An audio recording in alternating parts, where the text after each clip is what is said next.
A lot of seasoned storm veterans in St. James City. And take a look at this video from Fort Myers Beach today. You recognize the turquoise pavers of Times Square, the storm surge and heavy wind pushing the water ashore. Wink News anchor Russ McCaskey is live on Fort Myers Beach right now for us. Russ, tell us what you're seeing up there.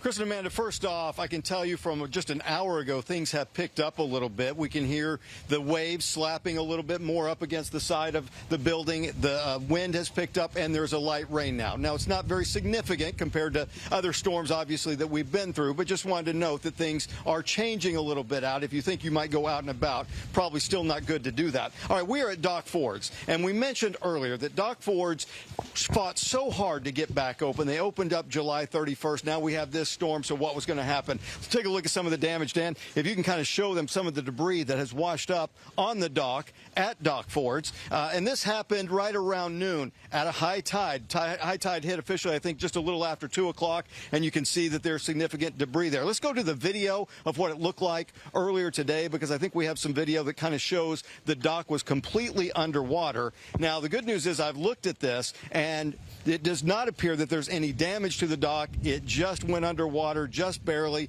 but managers decided to close the restaurant shortly after noon, get everybody out of here, making safety the call of the day. They closed down the restaurant for the rest of the day. Probably a good call. All right, two other things I want to briefly mention to you. A lot of people were concerned about the Sanibel Causeway. How would it do? We drove over it and back just before sundown tonight.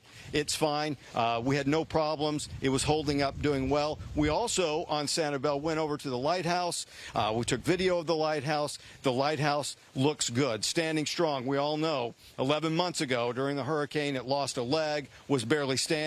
It has been braced, it has been repaired, and it is doing very well so far in this storm. Of course, 2 o'clock overnight, that's the next high tide, and we know that it's going to be a significant tide. We also know that we're in a full moon phase, so a lot of people here know that so far things have not been too bad, but we also know we're not out of this as of yet. Back to you guys.